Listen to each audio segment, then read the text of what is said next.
tema de hoje talvez seja um dos temas mais interessantes e mais importantes exatamente desta base da pirâmide. Vamos falar aqui de hábito, atividades repetitivas.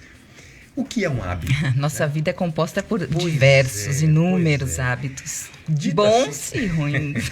Quando a gente pergunta o que é o hábito, é uma atividade repetitiva. É uma atividade que a gente faz, às vezes, sem pensar.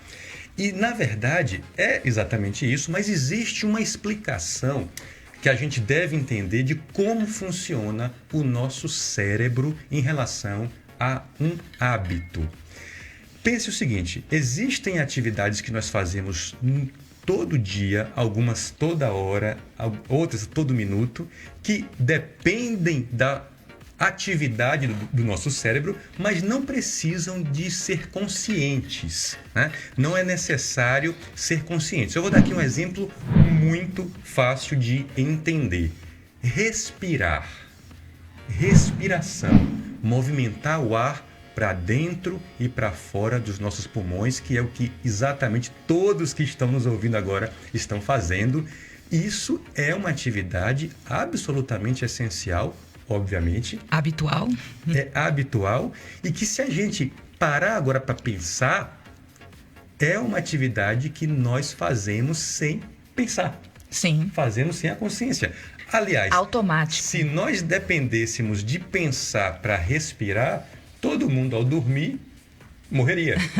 Percebe? Então, o nosso cérebro ele tem funções automáticas. Uma outra atividade também muito essencial, diretamente ligada à medicina vascular, que é a circulação.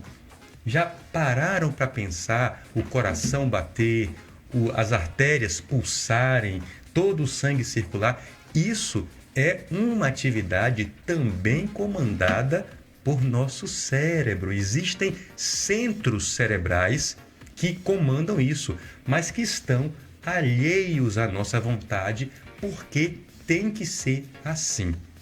Agora imagine, Gabi, atividades que também são diárias, não tão essenciais quanto respiração e a circulação, mas que a gente pode acabar fazendo automaticamente. Por exemplo, escovar os dentes. Uma atividade habitual. Espero que seja habitual para todos, né? E muitas vezes não se para pensar sobre o ato, né? Exatamente. Ele é automático. Porque já se faz automaticamente. Tomar banho, calçar os sapatos, como o Tony fez hoje de manhã para vir aqui para a rádio. Dar o lacinho. Exatamente. Então, existe uma série de atividades que entram neste modo automático. É como se elas fossem para esse lugar do cérebro, da nossa memória de conhecimento, em que as coisas acontecem automaticamente. E aí, normalmente, um hábito, ele segue um padrão de 3 passos. Existe uma deixa, ou existe um sinal, existe a ação, que é o hábito, e existe a recompensa, que é o efeito do hábito. No exemplo de escovar os dentes, a deixa pode ser acordar.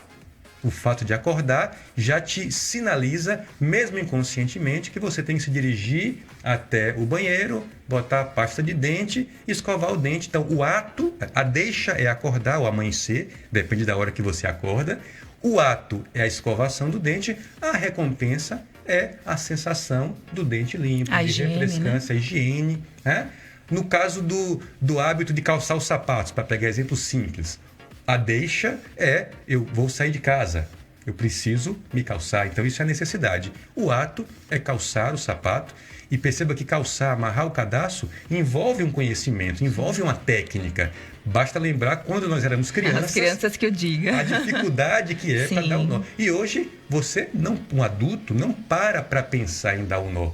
Tá? E a recompensa de calçar o sapato é você ter o pé protegido e poder sair. Então, o hábito, ele segue esse ciclo. Deixa, ou necessidade, ou sinal, rotina, ação e recompensa. Agora, tente pensar atividade como alimentação. Será que a gente pode entrar no automático no que se refere à alimentação? Infelizmente, sim. Pois é. Será que hábitos claramente danosos à nossa saúde, como o hábito de fumar, um hábito que não existe hoje nenhuma dúvida de que ele é deletério, que ele é danoso à saúde? E por que que esse hábito ele encrosta? Por que que ele se assesta em nossa mente, mesmo sabendo dos efeitos ruins? Certamente porque as pessoas não percebem da onde vai surgindo esse hábito, como outros que podem ser ruins para a saúde, e entender que o nosso cérebro ele funciona assim pode ser o primeiro passo para que a gente identifique qual é a deixa, qual é o sinal que leva àquele hábito e por que a gente faz isso, para, consequentemente, se o hábito é ruim, poder mudar. Por isso que é tão importante e tão central esse tema que nós trazemos aqui para vocês hoje no Saúde Verdade.